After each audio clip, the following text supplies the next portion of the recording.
Second title of Rob Sex Tape. There's no way that one popped in there. That didn't get through. Damn it! There's no way that popped in there. Title of Rob Sex Tape. Welcome to MotoGP. It is episode number 137. It is still the year 2020. It is still March, and the Austrian rounds just happened, both of them, because this new crazy season has us going to tracks multiple times. And as the title of this episode has said, red flag chaos in Austria. It happened. Kev, I hear before we get to our amazing sponsor Riders Out, Kev, I hear you have an incident to show us. God damn it. There I was, minding my own business, when a wild window jumped out of nowhere and physically accosted me, causing me to damage my finger so bad that the plating I had previously done the week before was bent, and I had to pin this finger. Just kidding, I didn't pin it, because if y'all can see, I can definitely bend it sideways. Oh, don't go that. If you're listening on the audio format, I just bent my finger like 30 degrees at the second knuckle. I dislocated sideways. Sideways. I dislocated my index finger on my left hand. And I believe that's the second metatarsal, and on the phalanges and the dislocations and whatnot. No, it got actually broke. Dislocated 90 degrees to the right, and it was really something to behold. I did not get a picture of it. I was kind of bummed because it popped back into place so quick. I would have otherwise shared it profusely on our Instagram pages. Kev, I'm glad you're okay. But speaking of other injuries, you should see the window. Yeah, I want to have it in the window. No, so we're going to jump right into the first topic at hand here, and that is Marc Marquez's inability to seemingly race motorcycles for the entire year, or for the rest of the season. Boom! Just like we called it, just like we all said was going to happen. Yeah, so what's the current prognosis? The current prognosis. The current prognosis is 2 to 3 months, but with heavy emphasis on that he won't return until he's fully fit. And you'll notice that what they have not done since is shown any working out videos, any rehab videos. They haven't shown him doing anything physical whatsoever. So it turns out that the plating was bent. They fixed it. He can't ride, all of that. And we've had some interesting, again, as we kind of predicted, we had some people begin to distance themselves from it. So Costa, Dr. Costa, famed doctor for GP for years, is on record speaking with GP1, saying it never should have been plated to begin with. His exact quote was, "Plating's what you do if the guy's an accountant and he's going to stay home for 2 months," which is hilarious backhanded shade to Dr. Mir. And said that it should have been pinned. And I think his exact quote was he would have missed Jerez 2 and won in Brno if he had been pinned.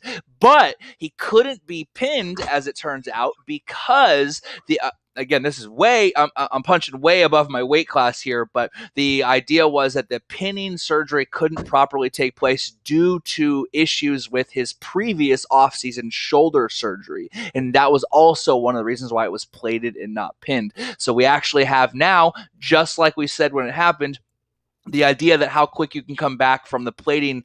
Everyone tried to talk about it in a vacuum, but obviously within the context of multiple injuries to his girdle area, that he's going to have major problems, and there it was. So he's not going to be back for a couple of months at least. I'm assuming probably not for the rest of the year. For those of you, I've talked about it on the Instagram page, on the Facebook page, if you look into, and again, because the world is like the internet is the whole of human knowledge in your hand, and all you have to do is actually know how to properly disseminate that knowledge to yourself. If you look up medical journals, and you look across multiple studies across medical journals of what's important for a surgically repaired humerus break, the number one thing that comes across all the journals that I found, and I've backed this up by some friends like my boy Physio Josh and a couple other people who that I have friends that have helped me fix stuff or are in the industry, is that the number one thing you worry about when you have a humeral fracture that's plated is atrophy at the shoulder. So when people were like, oh my God, he's working out the next day, he's working out. No. Actually, that was correct. Riding the GP bike wasn't correct, but what was correct was getting that arm moving right away, because that arm needs to move to prevent any atrophy in the shoulder. Unfortunately, when you have an already massively damaged shoulder and you can't be, plated, pinned the way you want, atrophy becomes an issue. If he does have nerve damage, which a lot of people are speculating, but is pure speculation, you have nerve damage, and trust me, I know from personal experience on this one, but you can look it up, is atrophy hell, because the nerve is unable to send the correct signal to the muscle, tendon, ligament, all that. It literally simply doesn't work. It doesn't flex at all under any circumstances, and so it just sort of like deflates itself. So right now he's sort of in the trifecta of the worst possible things. He can't have... Is all that stuff like contributing to the 3 months off that he's forced to take? Because as most people have said, right, bones are 4 to 6 weeks to get back to, 80% density, right, and usability. I mean, again, no one in this little, three-way here, we're all sexy, but none of us are all, doctors. We're not orthopedic surgeons. Yeah, that's a good point. But my guess is the 2 to 3 months is to buffer that it's going to be longer. But that gives them some time to figure out what they're going to do, because obviously what happened with Marc, Puig like looked around, and instead of being like person, woman, man, TV, camera, seeing the first 5 things he saw in his life, he just literally looked around and saw a window, and he's like, fucker opened the window, jacked his arm up. Window was fucking huge. It was a big ass window, right? 2 to 3 months gives them the correct time to formulate an actual cover story. Some usual suspect stuff where he's trying to find the storyline behind. Correct. Right. That's absurd. But Marc is out, and then Dr. Mir has said some things, but you're seeing some interesting. I'm less interested in the injury right now versus like everyone beginning to diss themselves hard from this outright disaster. I mean, I kind of don't want to talk about that part. Or Dennis, what was that?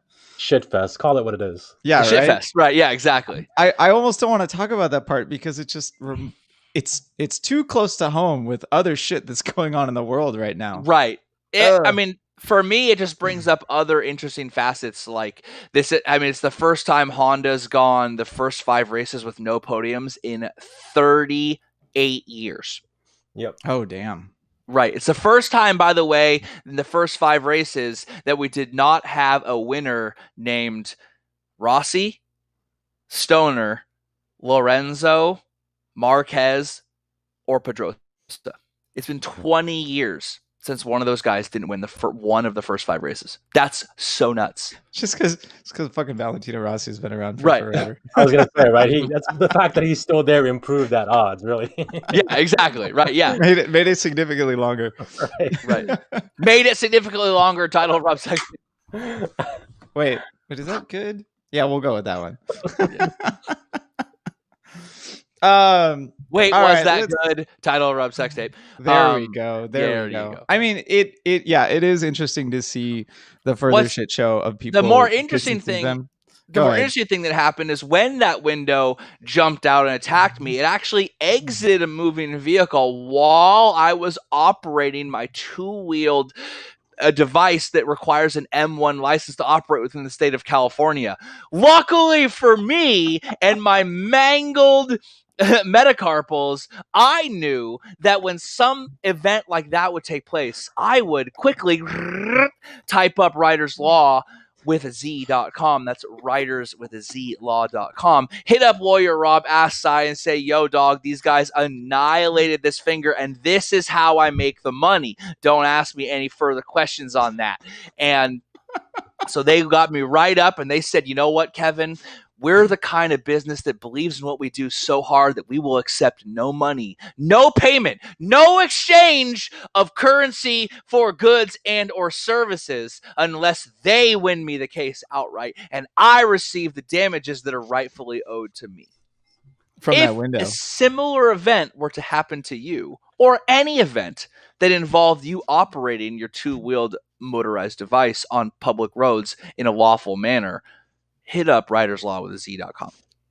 Kev, I'm loving this segue game. Yes, Writer's Law, they're California motorcycle accident injury lawyers, and they are servicing other states.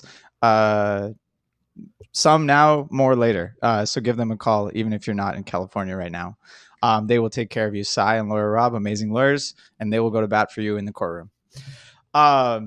You Kev, the segue game is just getting better every time So you do good. it. I don't even know when it's coming at this point. Gets better every time you do it. I don't even know when it's coming. That's right. Say it.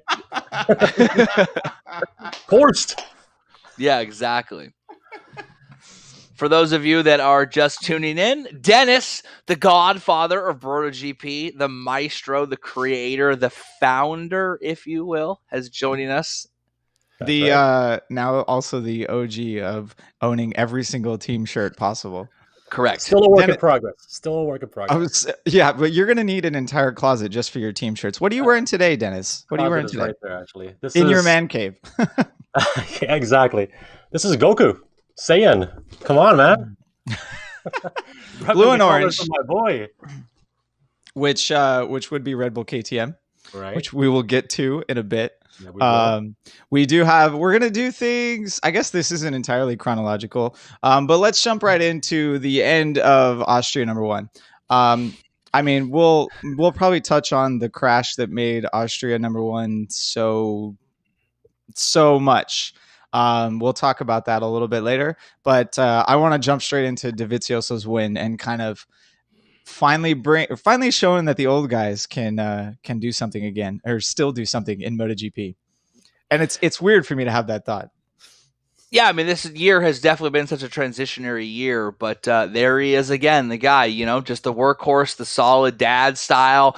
He literally breaks up with Ducati. He's just like, yeah, I'm not going to resign with him. I don't know where I'm going to go. I don't know what I'm going to do, except for I'm going to win the race tomorrow. And that's exactly what he did. It was so amazing to see that, because people always talk about oh, why don't you like this? And why you always talk about storylines or whatever. But that was that made the win, at least for me, so much bigger, because he had just had this very public out with Ducati. And the first thing he did was win. And of course, what did he do? He didn't thank Ducati. He just thanked his team. But he definitely omitted. And then the fucking middle fingers. Oh, I can't bend this finger. Damn it. The middle fingers on the podium. That was so lit. I was like, oh my God, Dovey's showing the actual personality. He was pissed. That was a spite win. I actually forgot to mention that, right? 24 hours before Dovizioso won, it was announced that he is not going to re-sign his contract with Ducati for the following year. So right. He's pulling crazy moves, because there's pretty much no place for him to go at this point except for Aprilia, unless someone else decides to axe one of their I gotta say, when riders. it was made official, I thought, okay, that's all right. It doesn't mean that there isn't any deals going on and that Dovi hasn't signed anywhere else. But I gotta say, as I watched the weekend, the press conference, the way that Dovizioso just carried himself or responded to questions, I'm like, damn, bro, you really don't have anything planned for next season? You're making me cry here. What are you talking about? He's going to throw on some he's going to throw on some jorts with a brown belt, a couple of New Balance shoes, a fucking brand new hat, and he's going to grill up some fucking hot dogs right on his barbecue with his kids and his wife and his fucking MotoGP title that's going to be sitting right on the mantle. True dad style. That dude is going to win it and bounce, son. I mean, I called it right after. He's going to pull a Rosberg from a championship that shall not be named. Right. Which I may end up referencing later on as well, because I have another point. He's gonna leave fucking Portugal, get in his sedan or maybe his Expedition, drive straight over to Costco. He's gonna get himself 8 things of Kirkland fucking ketchup and a bunch of burgers, and he's gonna grill them up on his green egg grill that he got on a fantastic deal, and he's gonna sit in his lazy boy chair, like I said, in his New Balance shoes and his white socks that are going to be pulled up to here, and it's just going to be straight dadness, full dadness. Dennis knows what I'm talking about. Dennis probably has that shit on right now. He's got that cool ass shirt on, but below him, he's got straight up jorts on. You know he has jorts on right now. Yeah. He's winking for anyone not watching the YouTube. Plot twist, Dennis doesn't have any pants on right now. If they drop enough money in the super chat, I'll stand up. Yeah, exactly. I mean, Eric just dropped $5. Thank you, Eric. That $5. Thanks for the I don't care if entertainment. that's Canadian dollars. That ain't enough, bro. That one's not Canadian dollars. That one's USD. But either way, up it up. Up it up. Make it euros. €5 and I'll If you, stand up. if you want that helicopter, Dick, you got to go €5. You want my jorts? €5. Oh, you guys are insane. I mean, it was, to me, that was just a classic. Like, after all this stuff had happened, Fabio wins twice, and and then and Binder, with his amazing win and all this changing of the guard stuff, and everything's different without Marquez and all of that. And Dovi reminded everyone, like, not quite everything is different. Like, I'm still here. I'm still the hardest working man in race biz. And I think the timing of everything was just so amazing for me. Like, I said this I made a post, it was like sort of in jest, but I was like, Dovi starts his career in 2008 in the middle of the financial crisis. He gets a win and somehow still gets demoted, right? And then he has to go to Yamaha, where he's got to buy his own fucking brakes because his idiot boss is too cheap to give him the tools that he knows works, even though he says so. He goes and buys them themselves. Dude gets 6 podiums on the satellite Yamaha in the alien era, goes to Ducati, and then does exactly what you're supposed to do, right? Put your head down, work hard, nose to the grindstone, help the company grow, be a company man. And the moment he gets them up to title contention, they're like, well, you're not good enough to be a title contender. And you're like, dude, I built this company's title contention capability, and they're already looking. They bring over Lorenzo, right? He's the hot prospect with the great resume. He's the guy who's going to, bring the company to new heights. He's the guy who's going to come in and change the culture and bring it around. Of course, it was Gigi's old buddy, right? It was his nepotism friend that comes over after Dovi does all the work, and yet Lorenzo somehow gets to get all the shine because of it. They're going to bring him in. Now they're actually going to win a title. It was the old guy he used to work with. The new boss shows up, fucks over Dovi's fucking career, brings his guy from his other job in who sucked too.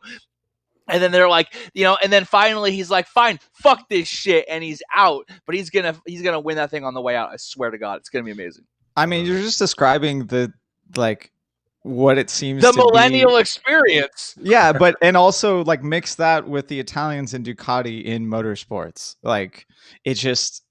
There's always going to be some crazy highs and lows, and the shit's never going to be appreciated. And the person that doesn't actually, even someone that would win a title, right, is still going to end up underappreciated. It's not like Dovi can't eat pizza because of lactose intolerance. That I could understand. For example, if you were a Ducati rider who could get a lot of wins but had trouble making all your races because you couldn't eat pizza, you couldn't get that 4-cheese pizza, you couldn't slap mass extra Parmesan on your spaghetti, then I could see it. Imagine if that happened. Imagine if there was a Ducati rider who could win all the races and was a prospective championship contender, but Parmesan derailed him. Fucking Parmesan.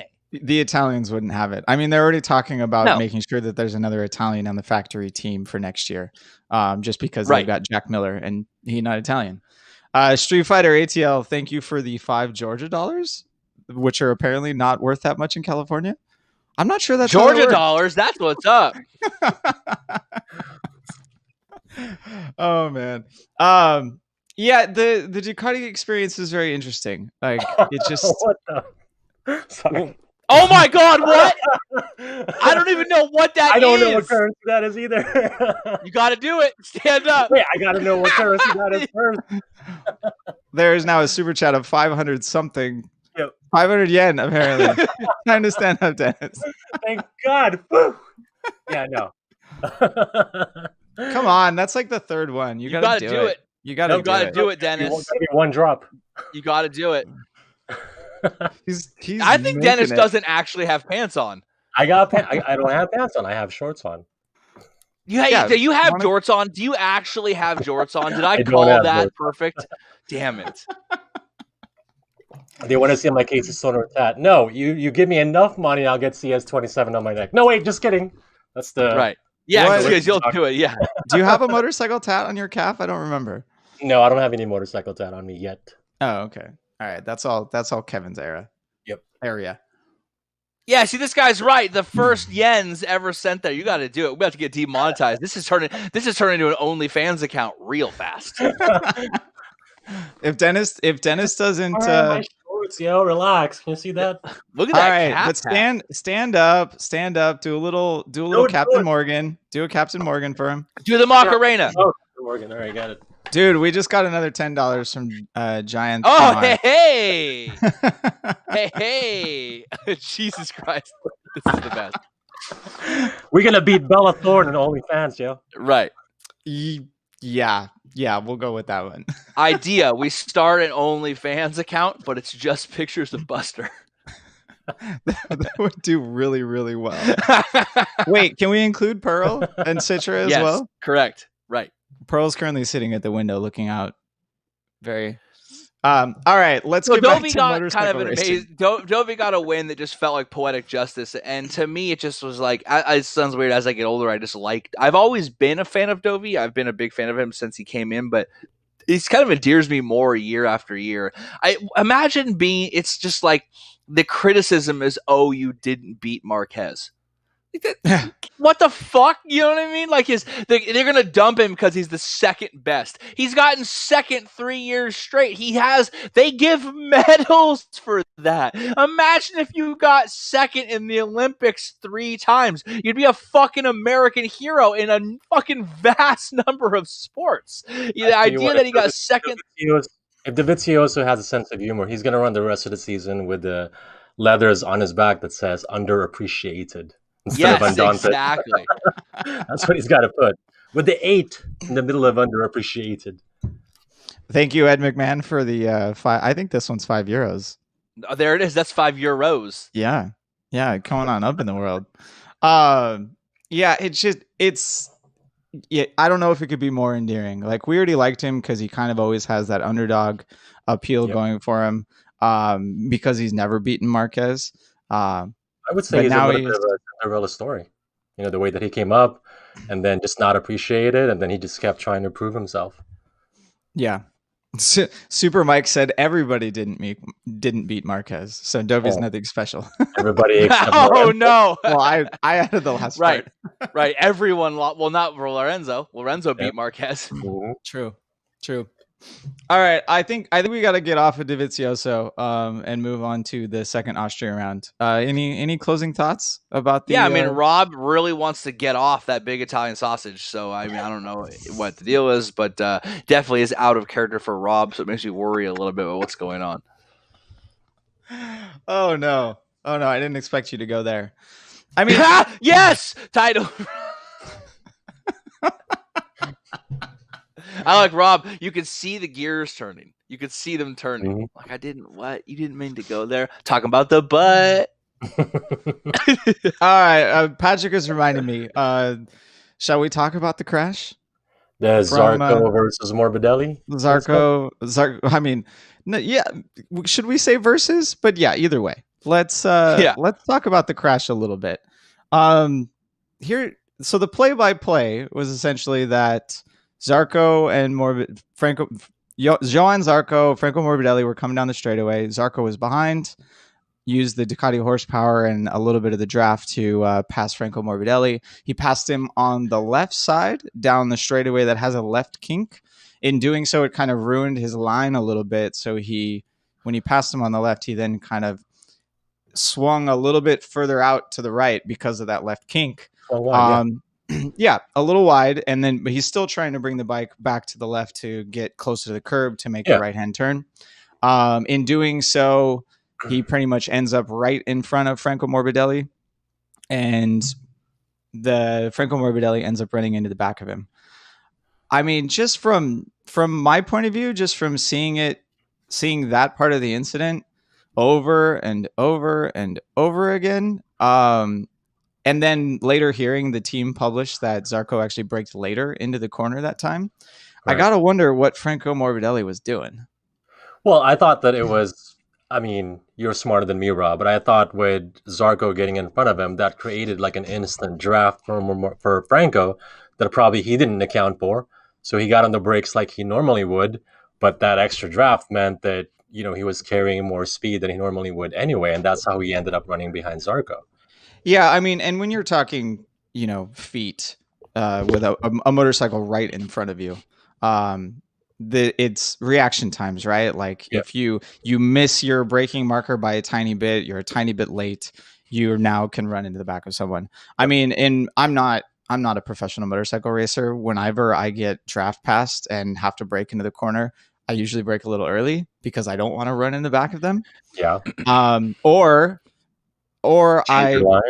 I make sure that my line is to the inside. But in this case, that's kind of what Franco Morbidelli was unable to do because Zarco drifted wide for the small kink, at which Right, but put should him further Franco's inside. inability to do something or account for it, should that have been a penalty on Zarco? I mean, like my only thought about it is that it was a racing incident that was exacerbated by the circumstances where it occurred, how fast you were going, the nature of, that place in the track. But in of by itself, I just thought it was a racing incident for sure. And to me, that brings up like, I don't disagree. I definitely see that, it's just a racing incident, right? But we had a penalty point system at one point, which was specifically designed to deal with this, that individual racing incidents, you can almost always rationalize almost anything into a racing incident. So the idea is, like, in the heat of the moment, what we need to do is start to penalize a trend or penalize that you consistently make. Like, you could say it's a racing incident and someone in a split second made probably not the best decision, right? But if we can, over a period of time, prove that you're consistently not making the best decision, we need to penalize that to get you to do so. But of course, they got rid of that, right? Like, so no, but actually, I think that was talked about is because in Brno, he was just penalized with that long lap penalty. So it's a body of work, like a pretty recent body of work for him. Right. That long lap penalty was still dope. I'm just going to still dope. But I mean, I'm thinking that was cool. That's the thing. I do forget that it's essentially like 3 incidents in a row, right? Right. Well, or 2. But at the same time, though, because he served the long lap penalty, I feel like that should just be dropped off, right? He was penalized for it. His slate goes back to 0. No way, man. If you, it's just like if you break the law and you pay, if you get a ticket and you pay your ticket and then you get another ticket, the fact that you paid your previous ticket doesn't reduce the fact that this is like your second. If you're driving 100 miles an hour in school zone, you got to pay your ticket. But if you do it again, it's going to be a heavier ticket because you're showing a pattern. I don't think that you're off scot-free. The penalty was to take away any potential reward from the poor, the poor decision making in the previous race. But consistently making bad decisions in the race is, in a series that is, to a certain extent, life or death consequences. I'm not against, even though I agree with Dennis and you that it was a racing incident. At some point, if you look at a body of work, something has to change. Right, but except the only problem I have with that is, yes, we kind of want people who have been penalized to practice better judgment, but we're talking about professional world-class motorcycle races here. When the lights go out, they only have one thing in mind, which is to race. And again, that idiom of like, you see a gap, you go for it, so to speak. That's Rob's whole life. That's Rob's whole life. Yeah. We'll get to a conversation about racecraft in a bit when we start talking about Pol Espargaro. Yeah. Before we move on a little further, thank you, Max, for the $20 for the Austria MotoGP sponsored air fence fund. Yes, exactly. Yeah, and then AG for the $10 for. He's a Marquez fan, but he wants Dovi to win this season because he deserves it. Okay. Yeah, which exactly. I think, the last guy. I'm gonna make a comment here that literally only Dennis and like 3 people are gonna get. But the last guy that deserved the title was Haga. Yep. Last Ducati rider who deserved the title is Haga for sure. But that's one of the reasons. An online forum joke. Haga deserves it. One of the reasons that I actually don't have strong opinions on this crash, which is, I think people were like, oh, I can't wait to hear Kevin's fucking rant on it. It's going to be a little bit of a tangential rant, was I didn't actually rewatch the crash much. This crash was too real. Mm-hmm. Like, the bike flipping over and Mav just, like, letting go and cowering. Like, you know what I mean? Like, protect the head.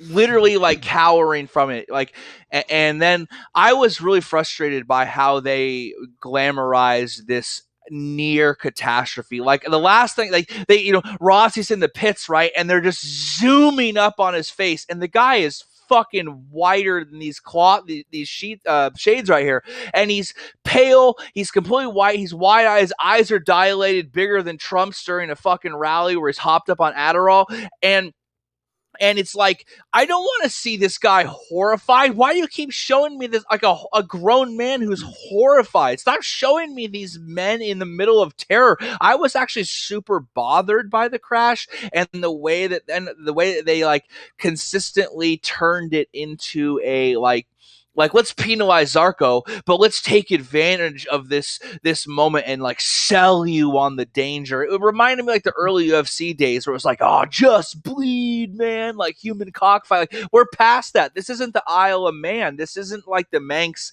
or Irish road racing. I don't need the danger, near death factor to excite me and sell me on it. Maybe I'm getting old. I don't fucking know. But to me, this crash, I was not at all interested in reviewing it for the sake of a podcast. Yeah, I mean, because I just didn't want to see it. As you guys know, I watch pretty much the races live. So when it occurred, there's only two things that occurred to my head when I watched it. And one was, we keep hearing that superlative, how these guys are effectively riding missiles. But guess what? They literally are, because the moment they get off one of these bikes, these are literal missiles that are just, there's no control over, and they could take somebody out.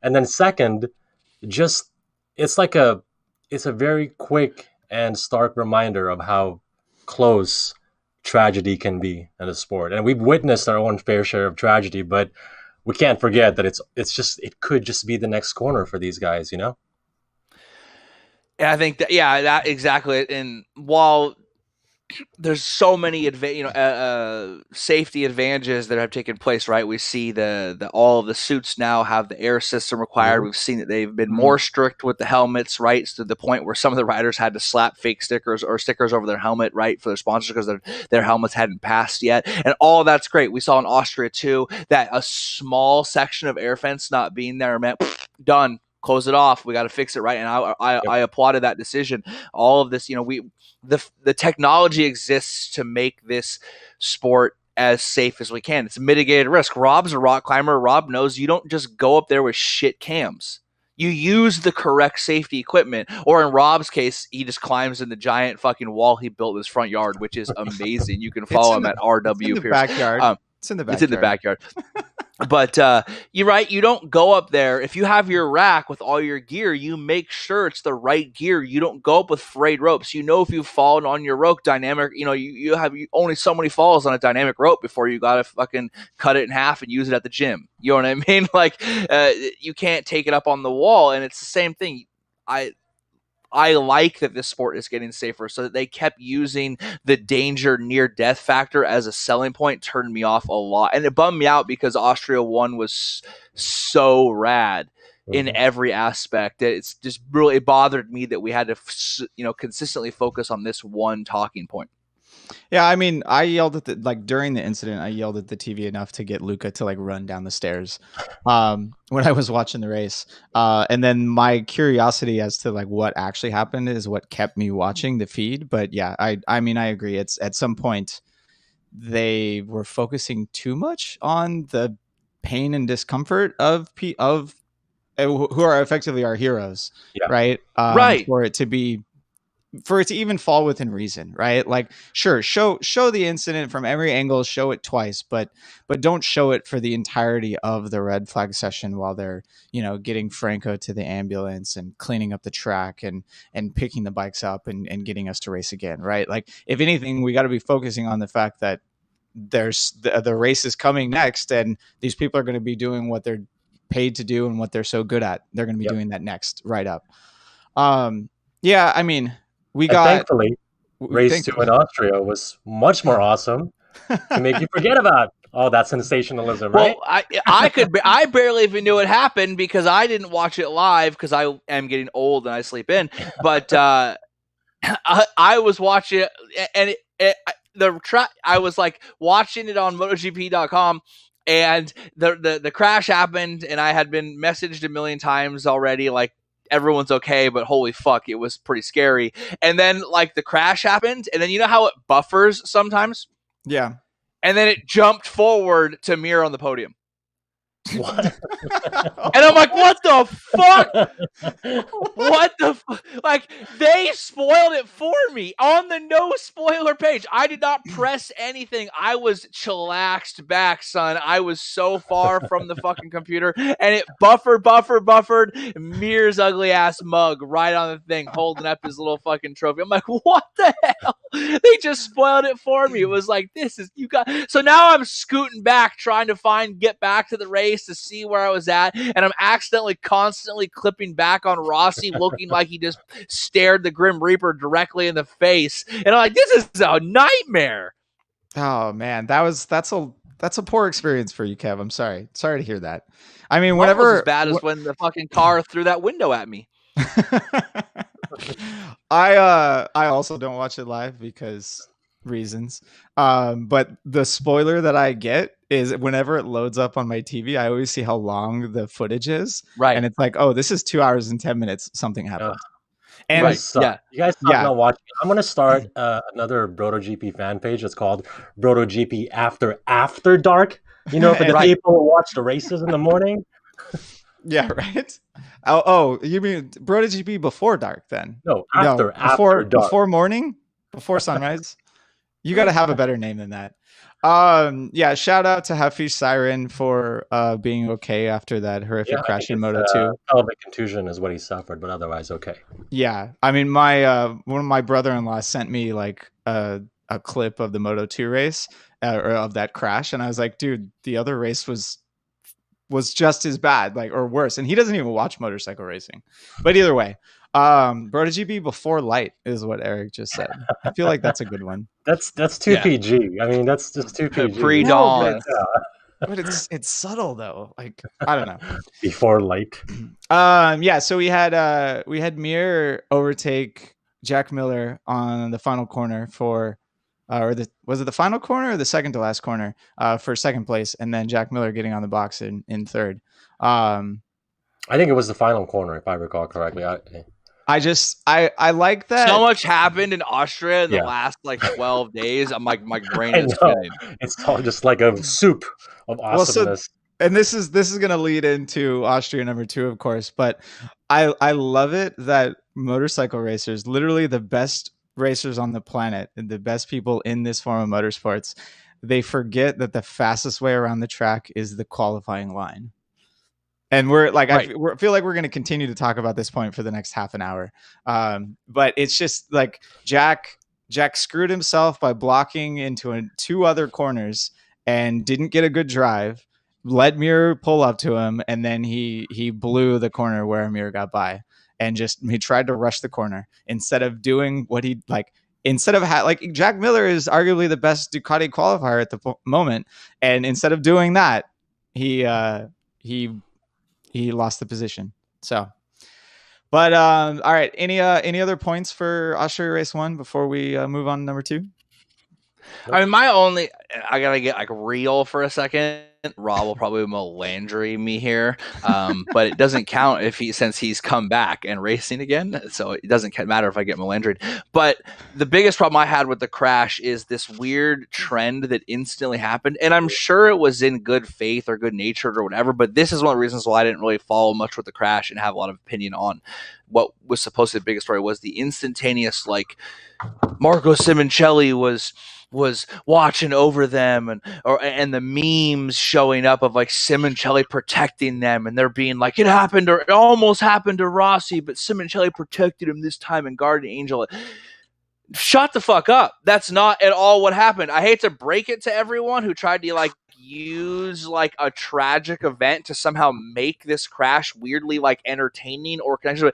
Simoncelli's dead, dog. He's in the ground, and there ain't nothing coming back. And I'm not trying to get super real here, but there ain't no God, y'all. And if there is, him and whoever's up there certainly ain't caring about what's going on down here right now. And the idea that they like brought that all into it, And the first thing everyone wanted to do was remind us of that time we did actually watch a guy die live on fucking TV, was why I didn't want anything to do with it. And I thought it was disgusting, personally, how much everyone tried to commoditize this into like the Simoncelli thing. Like, remember Simoncelli? Remember that guy that died and we all watched it?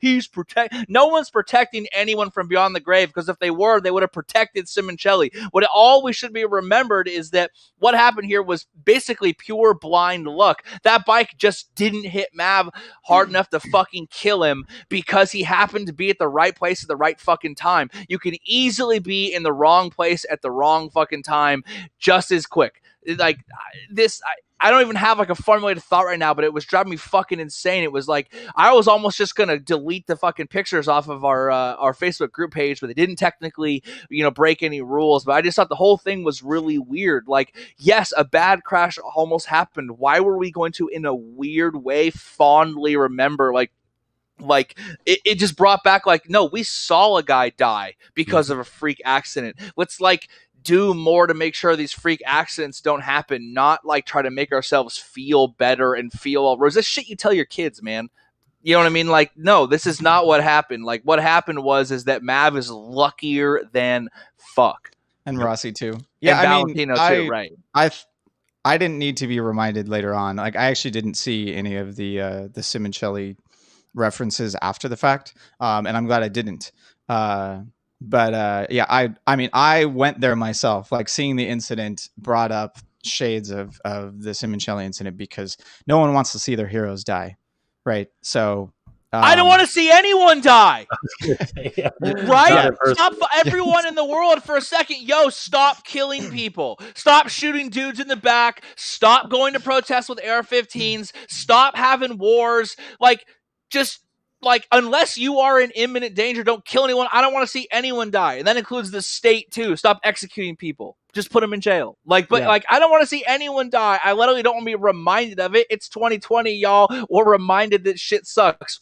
We don't need to constantly go over all the other stuff that in the sport sucks, that's supposed to be our escape for a minute. 1 45-minute block on Sunday, and then a couple of 45-minute blocks for the other races when I get a chance is like the escape from the fact that right outside my house in California is an ever-burning hellscape for every fucking summer, all summer long. And the moment that hellscape is done, when our summer's over, all our friends in Australia's summer is just starting, and they get to live in the fucking fire burning hellscape. For 1 second, don't show me the air fence on fire 10,000 times, because I can see a 50,000 acre burning fire from the hills of my fucking house. Also, guy who complained we didn't do a podcast, that's why, because I couldn't breathe last week.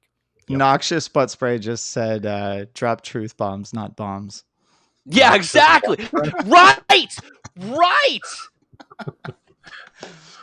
Yeah, we'll go with that one. Yeah. Thank you, Nick. Cool shit happened for the other one, so I'll stop being so real. And thank you, Tyler, for he just tipped you $5 for getting real again. That's what I got to do. Yeah, Canadian, $5 Canadian. We gotta get those Canadian dollars in there. Appreciate that. All right. Real quick, I'm not meaning to denigrate anyone's beliefs. Religion is a part of the human condition. If that is what helps you do this, and that's the way you view the great mystery, that's fine. I'm not trying to make fun of anyone. MotoGP is all inclusive everywhere. We have a no religious bigotry like rule on all of our pages, and we don't stand for it whatsoever. My personal opinions on what is really happening or whatnot is not meant to like insult anyone's their own personal beliefs. Yeah. Whatever gets you through this fucking crazy world we live in. Fucking crazy world. 2020 is now a swear word. You heard that one, right? No. What the 2020? We're just gonna, yeah, exactly. It'll keep going. All right, we're really gonna jump over to the second race. I don't even know where to begin with this one. Races like this, that's the only way we can start. Is how do we even begin? And if I can, I like to skip over all the awesomeness and just say, the reason why I'm rocking this shirt is because of our man Hervé Poncharal. 20 years in the making. Dude, I don't even know if I had been to Hervé, if I had the patience to wait 20 years for my first GP win. Like, I would have been like, at some point, fuck it, it's never going to happen, but that's okay. But this dude Ah, He sweet, must have sweet been there. victory. He must have been there, like after what Dunlops and all the Yamaha time, Yeah. and just oh I my mean, god. You can't look, even man. Lucio Cicchello got his first win before him. If you don't bounce from GP after straight digging so far up your nose, they are using a digit-applied COVID test live on television and then eat the thing.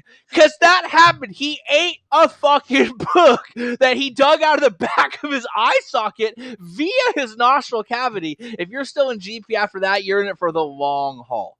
Yeah, That broke the seal. You gotta love that kind of dedication eventually being rewarded, you know? That's like your lady just dropping a gnarly fart right next to you. She's in it for the long haul after that.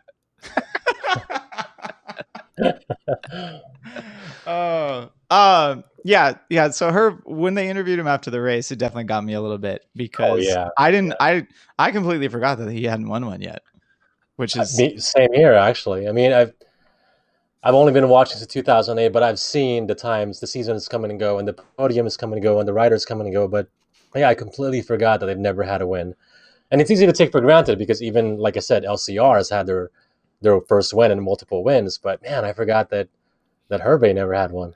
Well, it kind of brings Look up... at motherfucker Alex Kirkwood's like, what about Miguel? Yo, you don't think we're getting to that? What are you talking about? We literally said, okay, let's talk about Austria too. First up, a fantastic win because of Herb. You don't think that Miguel is the next topic? Now we're not going to talk about it. Yeah. Now we're not going to talk about it. You ruined it, Alex. You ruined it. Yeah. Get out. You ruined everything, Alex. Just like that whole episode where we didn't say Marc Marquez's name. Now it's Miguel. No, we're gonna talk about him.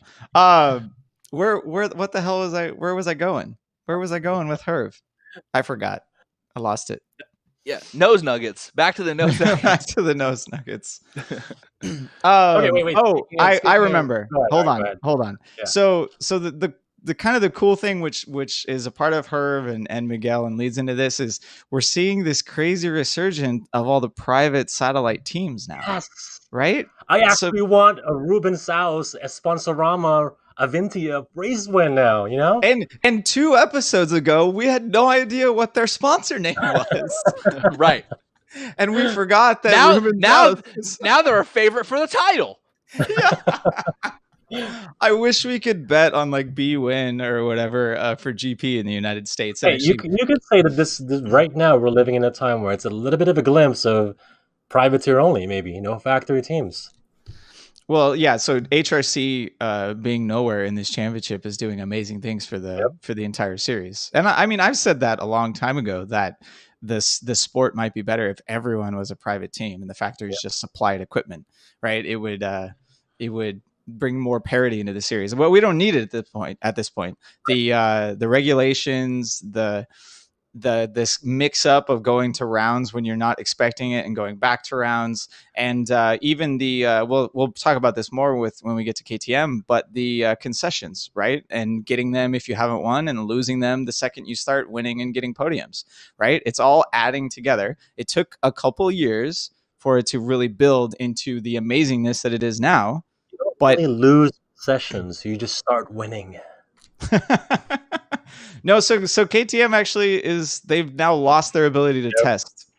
And that's speaking of that testing, that's one of the reasons why I'm not fully on the crazy, like is KTM now a title contender? Well, they had concessions, but also they tested at Austria. Like Fabio said that before. Yep. These KTMs are going to be insane in Austria. Like everyone knew it because they had recently tested there, and it's one of their main test tracks anyway. So I'm not super sold on it. Just like I'm not sold that the Yamaha's the worst bike and so terrible because this was their biggest bogey track of the year, and it happened to be a track that KTM completely tested at like crazy. But those, we'll see how things go now. They don't have the ability to test. Their engine allocation stays the same for the year, by the way. They don't suddenly lose those engines, but their ability to more freely test is obviously significantly reduced. Yeah, I mean, I do agree with Kevin as far as Austria being the KTM track. It's their home advantage, so to speak. Setting aside Binder's win at Brno, they have more laps than anybody at Austria. So I am looking forward to how things are going to look at Misano. Well, I mean, what are you doing, Kev? Oh, you're No. flexing your finger again? No, don't do it. Yeah, so I mean, Mazzano is going to return us to, I don't really want to say it, but like normalcy in the championship, right? Because it's going to take away the advantages of KTM. It's going to take away even Dovizioso's advantage, right, of having crazy horsepower at Austria, and it's going to give a couple advantages back to Yamaha. Yeah, I had to remind Rob that last year it was Fabio running away at the race with Marc Marquez, and now that there's no Marc Marquez, But there is a wrench in these works on this one. I'm pretty sure they just repaved Mazzano. So completely different once again. Right. And as Rob can say, I think that things will stabilize and you'll see, I don't want to say return to normality, but things will stabilize. I've consistently said the beginning of the season was basically a glorified preseason, and in sort of the original classic way, you said like the season begins in Europe. But Rob and Dennis, we have our own private chat, and I consistently said that the season starts at Misano. right? That's where it starts, and all of this craziness that's been happening in the first 4 or 5 races is part and parcel due to not having tested, all of the messed up stuff with COVID, the delayed season start, I've mentioned on the podcast, the lack of neural load, on your nervous system, how these guys test. A lot of that idea was, I don't want to say validated, but when it was brought to my attention that Dovi actually had a sports psychologist who said almost exactly the same thing, and that's why he was running so much motocross preseason, and that's what they were expecting, is that basically the goal was to survive the first 4 to 5 races, just get through, get points, don't crash, don't get injured. And I think you're going to see those things stabilize now. You saw less injuries here, you didn't see quite as many mistakes, you saw some the crashes and stuff, but they didn't have the same catastrophic results long term. Obviously, Zarco is making mistakes, but he always does that, and Pol is a crazy person.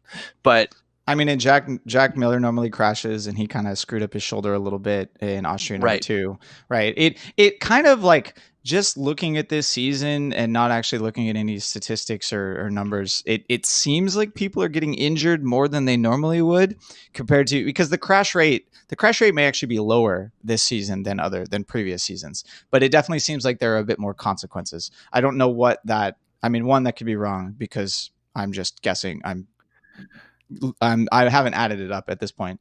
But 2, yeah, what, Dennis? Huh? I was just saying, can we bring it back to KTM in Austria? And maybe yes, yeah. No, we're not talking about that because of fucking Alex. Before we do, because of the chat they're talking about, I do want to say I'm going to pull a little bit of a Matthew Bird here and talk about Pol, because I actually thought that Pol has been pretty much petulant, this whole time since Brno, since Austria won. But I thought that his Parc Ferme interview was actually pretty gracious. Good on him. Summarize the Parc Ferme interview for us. Oh, it was, Cliff notes. He said right things. You could have been bummed out that you lost out on the win, and worse of that, you weren't even second. You were third after the Jack Miller block pass. But no, he was happy for the team, and he even felt bad for Mir, because he thought that without that race restart, Mir was uncatchable and would have won that race. So I just thought that, considering how he had been acting relatively since Brno, he'd been pretty petulant, but he was very gracious at that podium, at that Parc Ferme.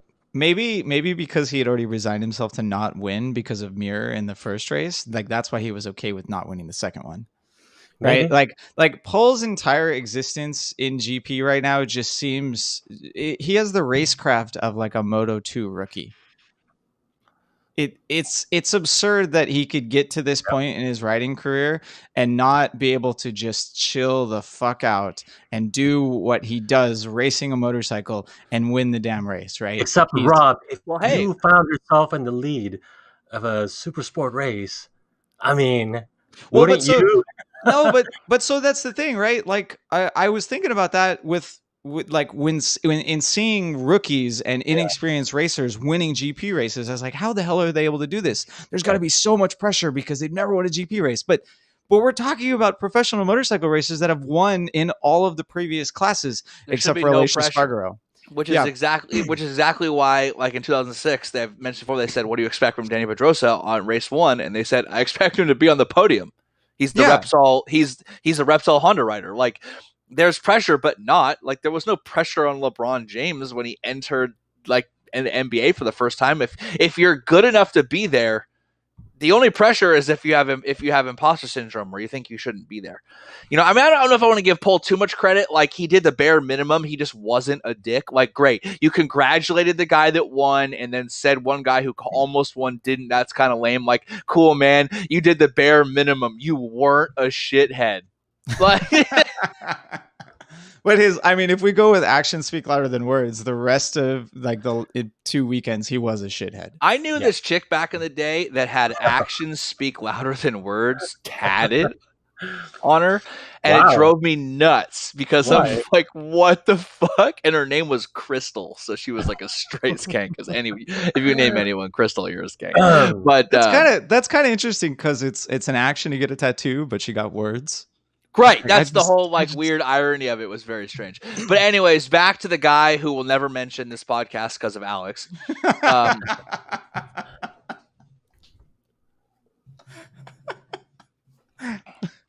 Does he have a nickname? Does he have a nickname now? Actually, I've said this before. I think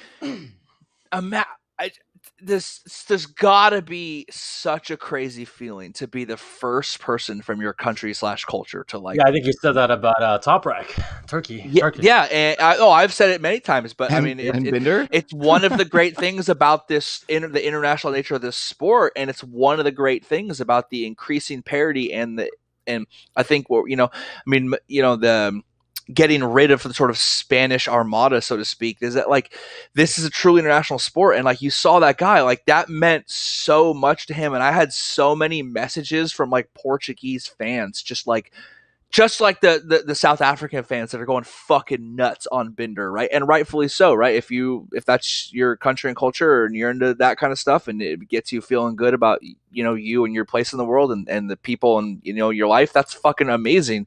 And to see it again, like I only feel how cool it is just to see it. Like, that's the fucking first guy from Portugal. Like, Portugal's been around. You know what I mean? Like, the fact that was the first guy from Portugal to do that, and he was Herb's first win, and he was the satellite KTM's first win. Like, so much amazing. The topics of that win are unbelievable, and like the fact that he's like a dentist or something, it's like super weird. But like, is that why he keeps sticking his tongue out at us? Because I don't know, brush your tongue. That was driving me crazy. I'm like, dude, you're speechless because you keep sticking your tongue out. Right.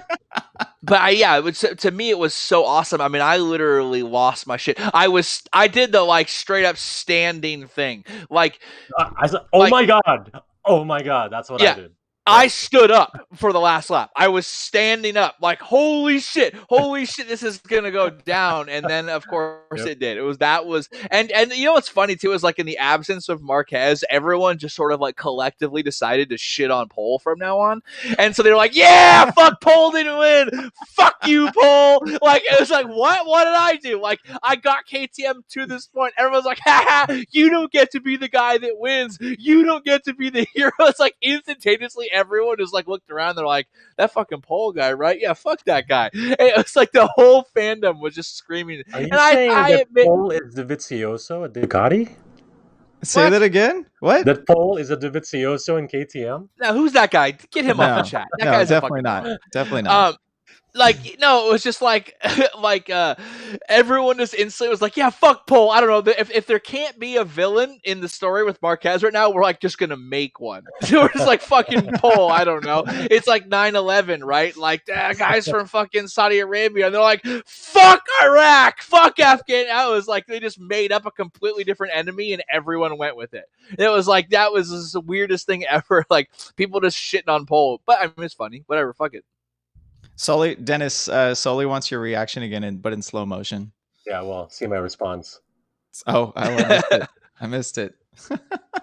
I'm just having to click so many freaking. You can see it in our OnlyFans. What was crazy about that, speaking of your qualifying, was how, like, he just mugged them at the end. Like Yeah. we thought, like that was like, and everyone thought, okay, it's between Pol and Miller. Between Pol and Miller, this is amazing. And there's Miguel, getting drug along. He's gonna get his first podium. Miguel's gonna win the podium. A KTM factor satellite team's gonna win the podium, and then boom, straight mugged. Dude, how many races have we heard that commentary about X rider is sitting back until the two riders in front of him make a mistake and he can collect?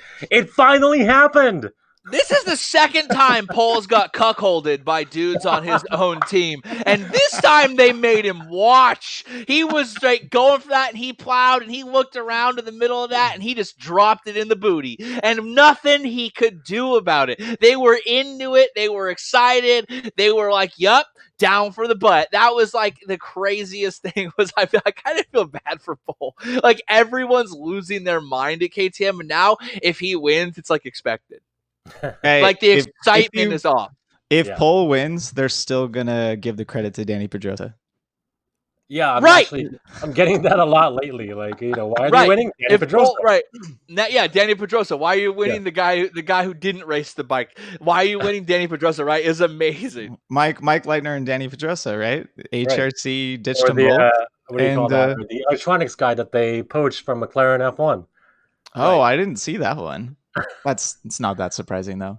Yeah. Oh man, I'm nowhere close to feeling bad for Pol Espargaro yet, but you especially, you're adding just a little bit, moving me a little closer to there. Dennis, did you see Sully's response? Like the cuckold story got you? That's what really made you feel like worried. Because see, Rob knows. He's been the third.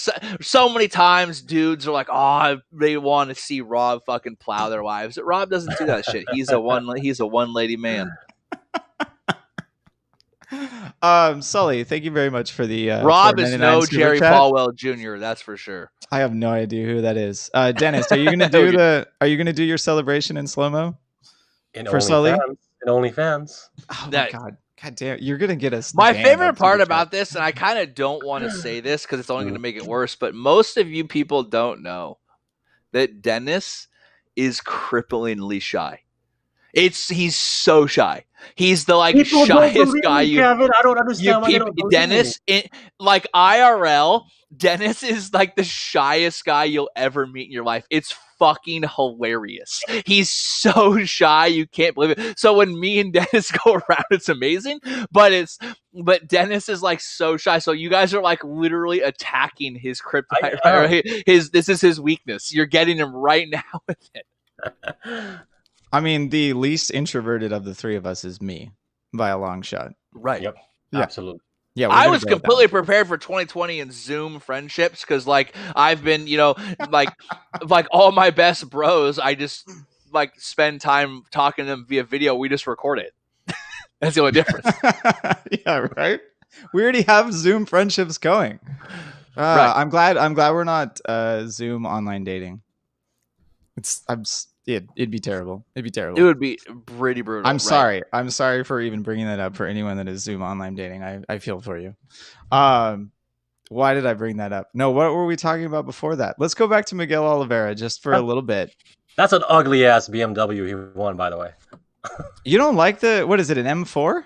No, it's just I wasn't feeling the weird livery. Vinyl wrap that was on it. Yeah, exactly. Yeah, the livery. Right. Oh, right. Well, he could. That's the old school if it's a wrap, he can peel it off. He can also afford the taxes that he has to pay on that thing, I'm sure. No, I mean, if he was classy, he would have given that to Hervé. Ooh, that's a good idea. Yeah. # give the Beamer to Hervé. Yep. Right. Yeah, exactly. Yeah. We need it. Everyone in the chat, just make it happen. Mm-hmm. Figure it out, guys. That's your assignment for the week. Here you go, Hervé. Here it is. Yeah. You pay for the tax as well. All right. Eric just sent us $2. He wants me to imitate Dennis's reaction. So, Dennis, what was your slow-mo? Oh my god! Oh my god! I don't know if that worked. Either way. Trust me, from personal experience, that is not Rob's O face.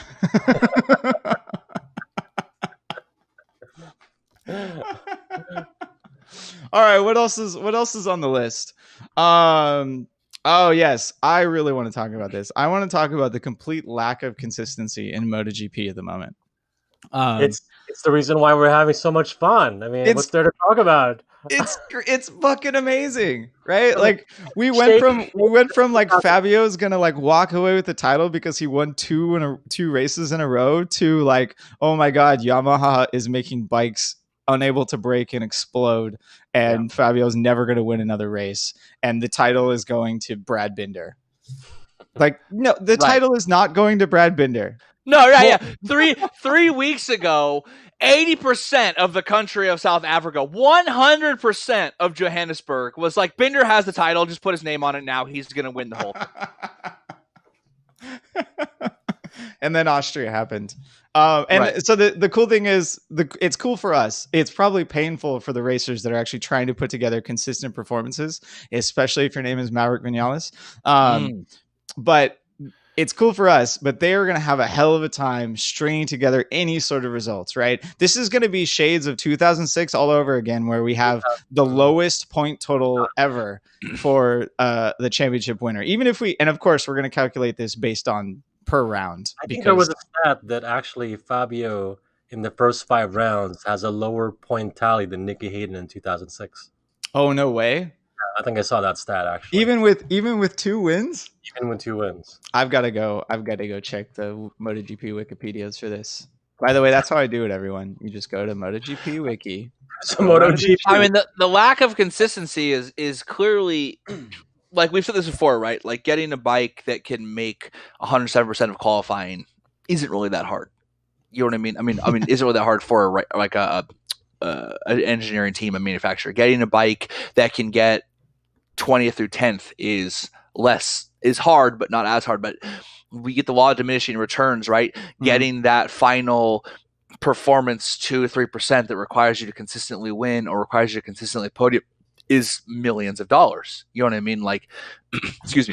How much is Red Bull spending at KTM? It's that many dollars. Right. It's, how much it is. Yamaha or Honda was willing to pay Marquez $25 million a year because they can't do it otherwise without him. But Yamaha is looking underfunded at this point. Correct. Yeah, exactly. And it's so expensive. But all we did was remove a lot of testing and not let people develop the last, 2 or 3%, and suddenly you have it. You have closer racing.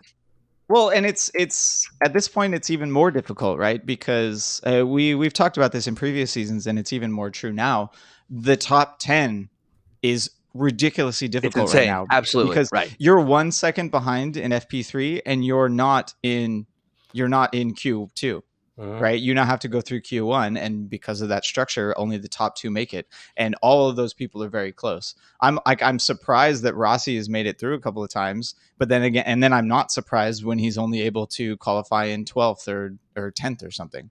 Right, the results like Kev brought up 107% just because that's like the qualifying cutoff for it probably is a qualifying cutoff for GP, but it's classically what national racers have to deal with if you're kind of outside the top 15 like I am. But we're not dealing with that, right? You're still my number one, Rob. Thanks, Kev. You have to be the top 102% to be anywhere close for us to be talking about you. And it's actually insane that Esponsorama was able to get there as a 3rd-tier Ducati team. Right? The parity of the regulations and of the rule sets has just brought everyone closer together. It's made it attainable for the lower teams to be able to get that performance out of the motorcycle and get that. We're not talking about the AMA Superbike era where Yoshimura Suzuki and had parts that no one else could get. Right? They made them themselves, and there was Michael Jordan couldn't buy them. Literally, they wouldn't sell them to Michael Jordan. Yeah. That was the whole thing. Like if Michael Jordan can't get them, no one can get them. Yeah, and we're now in the opposite end of the spectrum for motorsports for this era. It's absolutely absurd.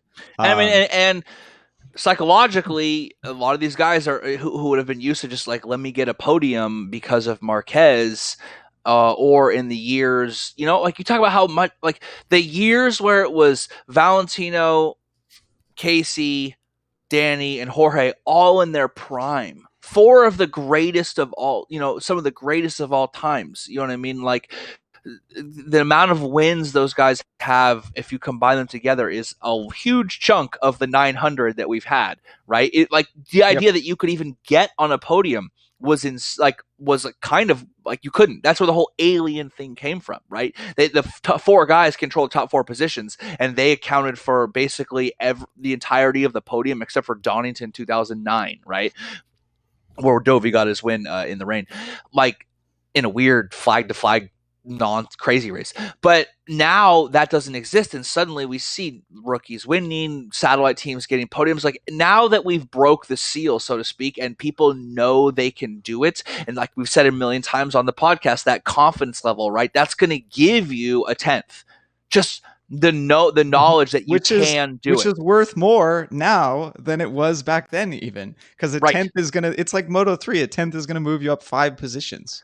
Right, like Miguel Oliveira sniped both those guys in one corner to win. Yeah, you know what I mean. Like, when was the last time? I mean, we talked about how Yannone's pass, and lap in Phillip Island, years ago in 2016. Like Miguel Oliveira just sniped 2 dudes on the last second. Never was like, I mean, we knew he was in it, but the idea that he could win was pretty far fetched for most people. And I would argue that it's pretty far fetched because if he hadn't been taken out, but I mean, he's been in pretty good form in the last few rounds, and even when he got taken out by Pol, I mean, he was not too far from the podium. I mean, he's got one more win than Jack Miller in the last 2 years. That's the crazy thing, right? We generally only see the front of the pack in the races, right? Maybe we'll see someone in like 7th, 8th, 9th if they're having a good battle. But now the mid pack is getting considerably closer to the front group. So you can still be in it. Like you can finish the race in 7th and be 4 seconds off the win, which is absolutely absurd. I mean, I probably said this before talking about injuries, especially when discussing Marc and Rins and Crutchlow. Back in the day, like when Jorge Lorenzo finished a race with a freshly plated collarbone, you could get 5th or 6th or whatever he finished and being 15 seconds off the win because you were amazing and everyone else was slow as shit. Now you're 15 seconds off the win and you're nowhere and you barely score points. So there was far less advantage of Marc Marquez coming back and further injuring himself. Like there was much less to gain then. Same thing for Alex Rins, same thing for Crutchlow. I mean, Crutchlow didn't come back because he knocked his head a bit too much. But it's insane to think that all this is kind of a perfect storm of like people getting injured, not being able to come back. The field is too close. The regulations are doing good, and it's shit that we've never seen before. That's exactly right, and that's the biggest problem with Marquez's eventual return is being a little bit slower is a huge disadvantage, much bigger disadvantage than it used to be. And now all he's doing is building up the confidence. You think Brad Binder gives any fucks if Marquez wants to race him hard? Bro, race me hard all you want. Your body's falling apart. You think Fabio cares anymore? Like he doesn't have any of these guys beat. These guys are all building like confidence armor while knowing that he's at home broken. You know what I mean? I love how even the other riders are saying that Brad Binder is still riding the KTM like a Moto2 bike. Like they're like, how the fuck is this kid doing it? Yeah, and it's just like it goes to your point. Like Binder gives no fucks. Zero at all. He's gonna get the bike to the finish line in front of as many people as possible in any way that he can. Right, and it's I mean, to me, I see that we're laying the groundwork. We said this, at the beginning of the season. You're seeing the groundwork being laid for like the paradigm shift in GP.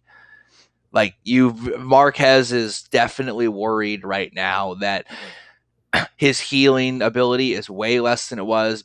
He's much more human than he ever realized now, and he has a string of injuries that are beginning to create a sum of their parts greater than the whole. Right? Like they call that emergent phenomenon in like philosophy or in biomechanics, right? Like or anything like the individual things don't add. Like when you add individual components together, they could create something they can't do on their own. By the way, if you want to know what I'm talking about right now, this is really easy.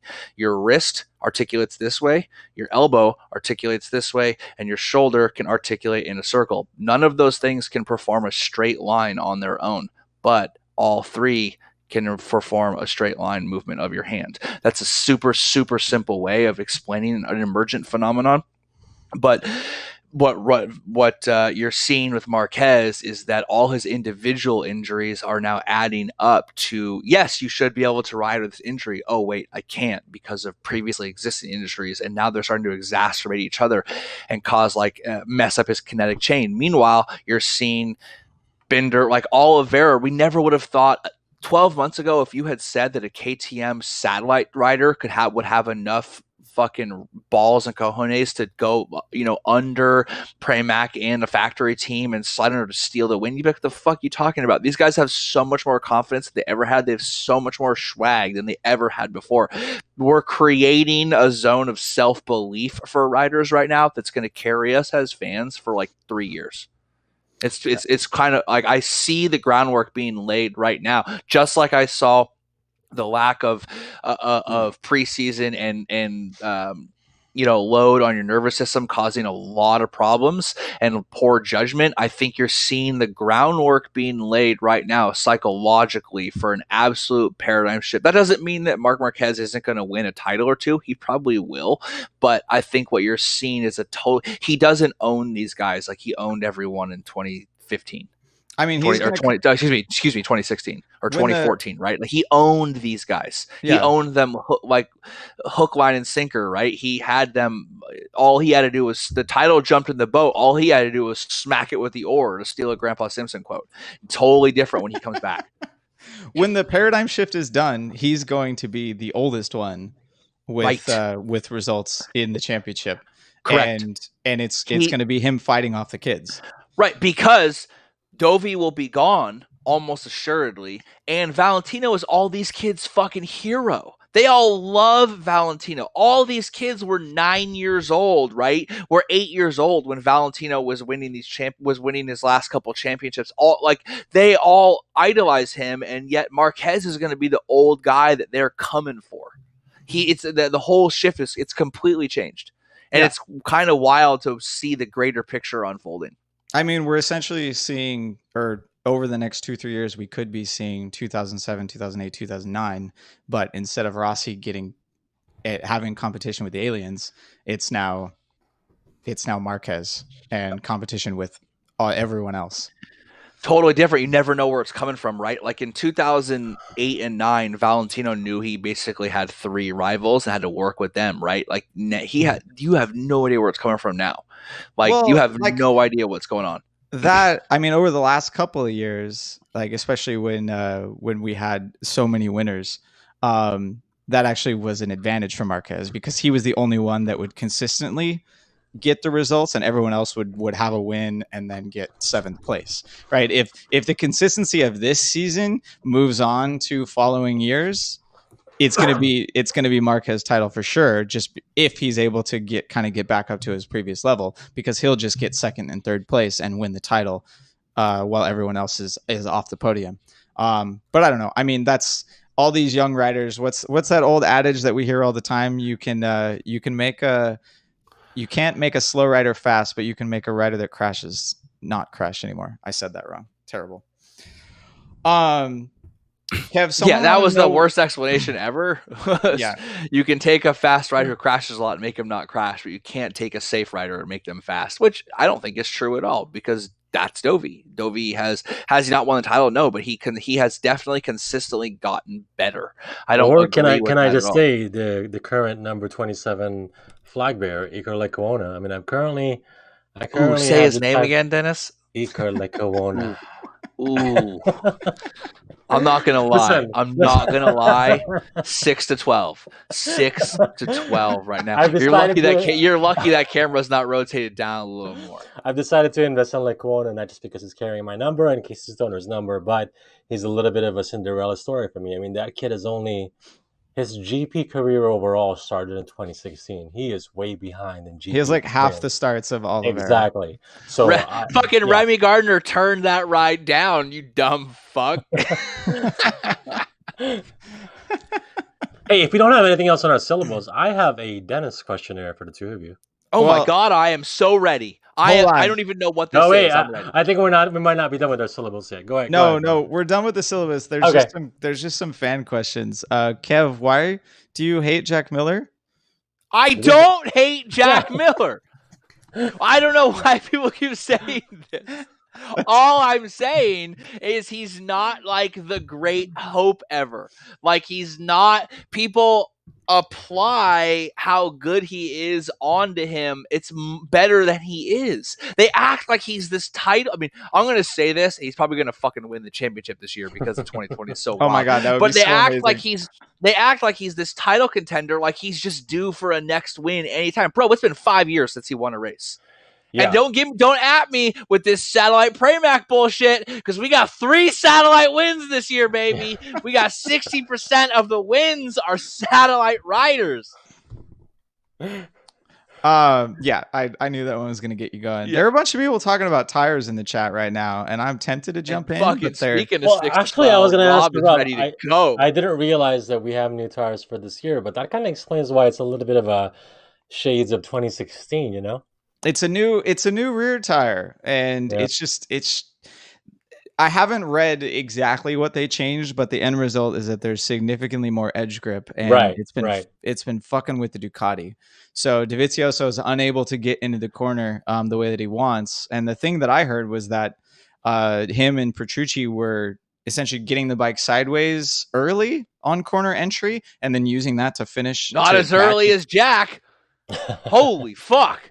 Yeah, Did you right. see those? Turn three, What the turn hell three. was going on? Oh, that was Well, awesome, man. but so that's the thing. Like, so Jack, obviously, based on results alone, you would say that he has a different riding style than Dovizioso and Petrucci, Oh, yeah. because he's adapted to that the new Michelin rear tire, significantly faster than the factory team has. And I mean, maybe it's, I mean, Kind of. yeah, Dovizioso's got to win. Yeah, but again, it's Dovizioso versus In Jack a podium. Miller, What does he have? 1 extra podium? Adapt. This is what I'm talking about. We amplify the results. Jack, the last 2 races, Jack Miller has been sniped by a bunch of nobodies to be regulated to 3rd on the box instead of winning. I don't even know where Dennis went. Where'd he go? He just said in the chat that he has to go to the bathroom. He's got to go gotta drain the balls. He's got to go drain the balls right now. He's got to go drain the fucking testicles. Back to the topic at hand. Yes, you're absolutely right. I should not be inflating Jack Miller because he is 11 points behind Dovizioso at this point in the championship. But so it's just expectations. But either way, so the adaptation to the new Michelin rear tire is it's a task for both the riders and their teams. And certain riders are First of all, Abraham quick. Marlowe, I did not say Remy Gardner turning down the KTM was a smart move. You might go back to our podcast and say that was a smart move, but let me tell you something right now. Who are you going to believe? Me or your lion eyes? Wait, you or you? Right.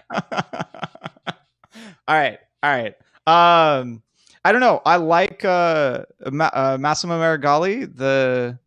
Is that the Michelin guy? Either way, he made a comparison to when Michelin showed up into the championship, how there was a significant number of winners in that season because there was a dramatic change with how the bikes needed to be ridden. And I like it. Right? They changed something. I like it in some respects. They changed something. We get craziness in a season. I suspect that a lot of your balls, craziness... Dennis. Nice and deflated. He didn't hear you. I suspect that this craziness would have happened even without the Michelin tire change, just because 2020 is now 2020. But it is adding something to it. I don't like tire changes without ample testing, because we've seen mid-season tire changes in other classes and it's had significant impacts on the championship. Scott Redding lost his championship supposedly because of a tire change. Who's the Moto 2 guy that we used to root for on Sky VR 46 before he left? Yes. No, not Buluga. Oh.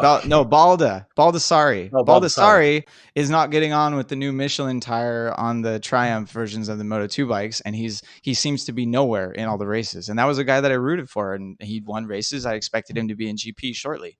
Probably not going to happen at this point. So, this season is weird because we've had limited testing on the new tires.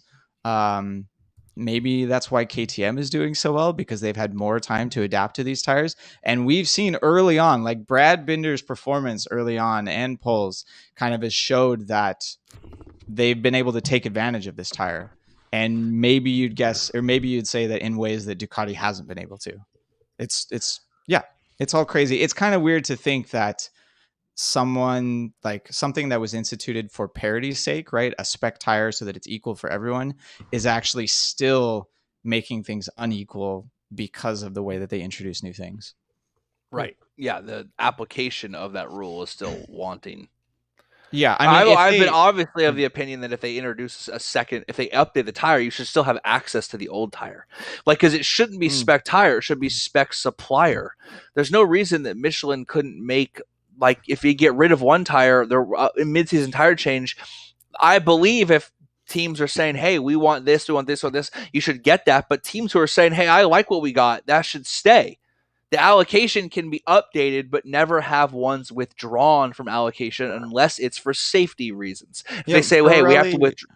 Pirelli does that in World Superbike. They introduce a development tire, and they still allow the teams to access the previous tire for that's how it should be. A couple of rounds at least. And it kind of makes it easier too, because then they don't have to they can have time in practice to work on it, and then maybe they still don't need to race on it.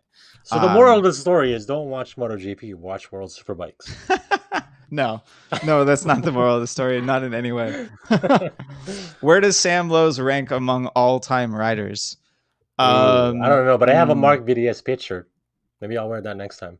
The Sam Lowes thing is so weird. He was kind of good 4 years ago for one half of one season. That guy's been riding the momentum of that one win for so long. It's fucking crazy. So is Jack Miller? No. Jack Miller consistently gets podiums at least, right? Jack Miller he's a top 10 guy, but Sam Lowes is a bottom feeder in Moto 2. In except for those one round where he's able to fight for the win or something until he crashed didn't win in the race. Right. I have no idea. He's probably going to go back to World Superbike. Do we want to talk about Sam Lowes or my daddy questionnaire? I mean, Dennis questionnaire. I want your dad question. Ooh, daddy. Ooh. That was a Freudian slip. The DY on the end of it. Fuck. Too many refills. You guys need to stop me before I start refilling this. Okay. Apparently, we have a Dennis game of Jeopardy about to take place. Let's do this. No, all right, we're almost at 90 ready. minutes, so we're gonna finish up with Dennis's questionnaire. We're gonna start with Rob on this one. Okay, so if you had to choose between Suzuki's return to MotoGP or KTM joining the field, they each have 2 wins now. Although one could argue that Suzuki could have had 3 wins with 3 different winners if it wasn't for that race restart. Which one is doing much better in their campaign, KTM or Suzuki? Who's doing better in their campaign? Public perception overall. No, overall. This is as far as development in their bike, competitiveness, etc., etc. You know what I mean. KTM is doing better. Really? I don't think that their results. I think by the end of the year we will see a Suzuki finish in the championship ahead of a KTM. Suzuki will be above them. But just the speed at which KTM has been able to do it. Suzuki had access to better riders. They had previous time in GP and access to all of that intellectual property and all of that previous development. KTM came in with a shit superbike and access to Moto 2 and Moto 3 development, and worse riders. And somehow KTM is the pipe dream of what you can accomplish in motorsports. Yeah. Come in, spend your fucking money, win a race. Right? I'm sure there is probably an example of someone else in GP or in a different motorsport class of them doing it faster, a new constructor or new something coming in. 2003. They got a podium in their 3rd race and won their 6th race. There you go. So, and maybe Aprilia in World Superbike with Max Biaggi. Was that Aprilia? Yeah. Yeah. But but for like this current era, right, we've seen Suzuki come and go and try it again, and I feel like the public perception of KTM and the speed at which they were able to produce these results in what is arguably the most competitive era of GP that I've ever seen, that they're doing a better job, even if they lose to Suzuki by the end of the season. You agree, Kev? They both have lost their concessions at this point, obviously. I think who's doing a better job? Yes, I think it's KTM, but for different reasons than what Rob is saying. I think that KTM is doing much better because what KTM did was they didn't try to snag up like access to better riders. Or KTM just won 2 races this year with their marquee riders, Miguel Oliveira and Brad Binder, the riders that they've fostered for 5 years, the riders that their entire program was built around. They had the Moto2, Moto3, and MotoGP feeder system. They concocted this plan over time. They did it exactly what you're supposed to do, which is they played the long game. 5 years. What did they do? They created their MotoGP team. Then they used their Moto2 to get more trellis frame feedback and development and to help tailor that bike towards their Moto3 riders that they were bringing up. Then they brought in the satellite team. They used, an experienced, like we talked about, 20 years, Hervé Poncharal. They brought him in. What KTM is doing is they are doing it exactly how you're supposed to. Work hard, shut up and work hard, and you can get the result. They didn't just buy, like, Damn. I know that Rob didn't mean it this way, but they didn't buy their wins. Honda bought their win by just telling Marc Marquez, we'll pay you $100 million over a couple of years. They bought their win, right? They did it the shit way. They just told the best rider in the world, the best of our generation, we'll pay you whatever you need to stay here. KTM said, we don't want Marc Marquez because if he wins, they'll say it's just him. They built their entire program from the ground up, and the fruits of their labor just got they just picked those fruits and in the best way possible. I think we said this when Binder won, but KTM cherry picked the best parts of everyone else's program and assembled it together. Like they did the Ducati, like have an amazing test rider Piro route, and so that you can have someone behind the scenes with Mike Leitner and Danny Pedrosa build a motorcycle that it gets easier to ride and it just ends up being potentially a championship winning motorcycle. And then they did the HRC route where they made sure to spend a shit ton of money on development, right? And outspend significantly or many of the other factories in the series. They did what they needed to do, what Suzuki isn't, which is they knew that they had to have a satellite team to further development. They knew they needed a secondary team that had lots of experience with a really good bike to help development go. I like how now that has happened, once again, Suzuki talks of a satellite team are coming up. Brivio says it every freaking time you ask him, like, oh yeah, we're thinking about it in 2022 or whatever. He's always going to say, yeah, a year and a half from now, we'll have a satellite team. And it never happens. I mean, I guess I was wrong before when I said that Suzuki was going to come back into GP for 3 years and then bounce. Yeah. So maybe I'll be wrong this time about them having a satellite team. Isn't there? All right, what's your next one, Dennis? No, that's it. But I mean, isn't there an issue with having a Suzuki satellite team because we're already kind of a full grid? Yeah, but they could get like only a full grid by their own rules. Yeah, right. And they could get a Sponsorama off of Ducati and get them onto satellite Suzukis. No. You have to bring back Rizla Suzuki. You must. I mean, wait. It doesn't say Rizla on the Suzukis right now? No, that's World Superbike at Yamaha. But that is, I know I had a problem with the connection, but that is one of my favorite MotoGP liveries. It was a very good livery. Oh, yeah, for sure. I was just on the Suzuki media page, and I swear I saw Rizla on their motorcycle somewhere. Either way, I'm probably wrong. All right, let's. Yes, the Rizla liveries were dope. Absolutely dope. A bunch of people are talking about the whole shot devices in GP now. I like how everyone finally. I love how Ducati. Just the second they open Pandora's box, like everyone else jumps on it. We had this conversation. That's what they do, right? Yeah. they had this conversation. Someone was trying to like say Marquez is responsible for the whole series moving forward. And I'm like, yo, Ducati is responsible for every majorly accepted technological advantage in the last 6 years. Remember It's when kind of crazy. Remember when the winglets was Ducati's excuse about cooling the bike?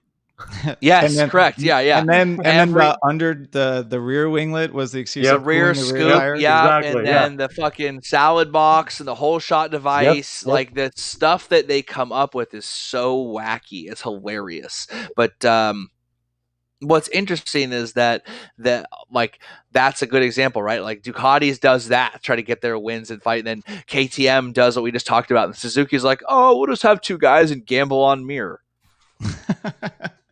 And yeah, You know what I someone mean? brought up, not only does Ducati did they start the whole shot device, they also have the lower the rear ride height to get Yes, correct. to accelerate better after the corner.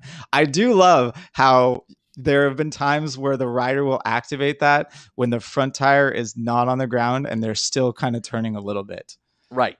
Like I want to see them at Assen, like coming out of the final chicane with like facing the wrong direction and just like activate the whatever the hell we're calling that device, and see what it happens to the bike. I want to see if anyone pulls it that early out of the final chicane. All right, it's been freaking forever. The centrifugal ball variable valve timing thing, completely skirting the rules. That's a Suzuki deal, and that's not a Ducati deal.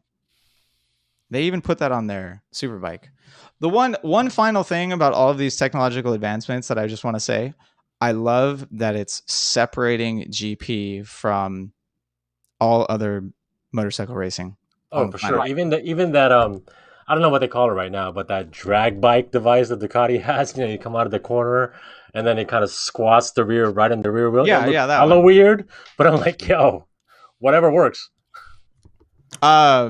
The best part is that they have to do that because they spin the rear tire all the way into fifth gear. Yeah. It's like, oh my god. Someone just called me a tard because I didn't scroll up to see that he said Suzuki in a previous comment. I'm not reading all your comments. There's too many. Get over it. Yeah. I'm trying my best to keep up, actually. That's Dennis's job, not Rob's. Exactly. Hey, tell us what pit shirt you want me to wear at the next episode. All right, final vote in the chat. What pit shirt should Dennis wear for the next recording? We actually have some time off from GP. They get 2 weeks off, if I'm not mistaken. We have World Superbike coming up and Moto America. We still potentially owe you a supplementary episode about all the other shit that went down like 2 weeks ago, kind of in Moto America as well. Let's see. People are saying Pedrosa shirt. No shirt, jorts. Tech 3 yellow. You talking about the Tech 3 Dunlop Tech 3? Oh, hey, yeah. Can we find that? Dunlop Tech 3. Dude, I'm going to try. Right now, I am propping up the UK economy with all these fucking pit shirts that I'm buying and the shipping costs, bro. Boris Johnson Brexit is on me. You. Are they showing up quickly? Because I can't mail anything to Australia in faster than like 3 months. I mean, I'm getting them like pretty quickly, like within 6 days of buying them after clearing like, customs and whatnot. But that shit ain't cheap. Like, y'all better be like sending more into Super Chat if you want me to wear like other pictures. Single-handedly saving USPS. I do have Stoner. Yes, I do. Thank you. All right. Maybe we'll go with the Stoner Ducati shirt. We'll see. Yeah, international shipping.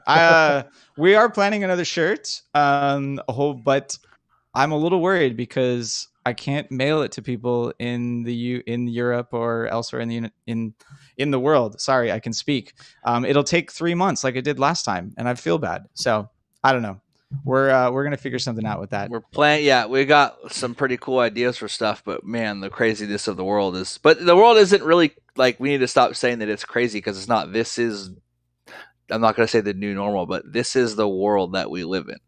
This is what we thought was old or what we thought was normal is gone.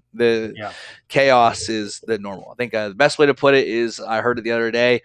And I think it was a great way to put it was that stop thinking of this, the last 3 of the last 5 years were not the hottest of the last 100. You should think of these 3 years are the coolest of the next 100.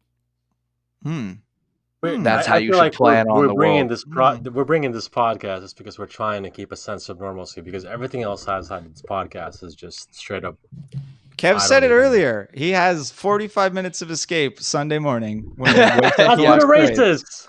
Yeah, we try to bring you what is now an hour and 38 minutes of escape. Yeah. All right, everyone. All right. Maddie, hopefully you won't have to wait 3 months for a shirt. We will catch you in a couple of weeks, definitely in September. Thanks for hanging out with us, everyone. New shirt idea: Franco's face on Ice Cube with a Jerry curl. Franco already has a Jerry curl. That guy sent my hair out. That guy sent me that hairstyle picture. What? That guy sent me the Ice Cube Jerry curl. Franco. That's awesome. That's awesome. All right. Thank you to everyone leaving us a super chat. It's very helpful. It's going to be used to print your shirts too. So yeah, exactly. No, actually, it's going to be used to fund their fucking alcohol to survive the rest of the season. Right. Dennis doesn't know that I already paid Kevin I out for the other super chats. I forgot to tell him. Right. What the followers don't know is that you all are playing with my money. Yeah, we ask him if he wants any, and he turns it down every time. All right, no, really, we're gonna get out of here. Thanks everyone for joining us. If you need legal help, especially if you're in the state of California, and especially if you got into a motorcycle accident, please give a Riders Law a call. They've been taking care of us. Check out our social media. If you're watching on YouTube and you actually made it this far, you're amazing, because almost no one does. But like, share, and subscribe. Tell your friends, and if you're on the podcast, thank you. Tell your friends. Peace.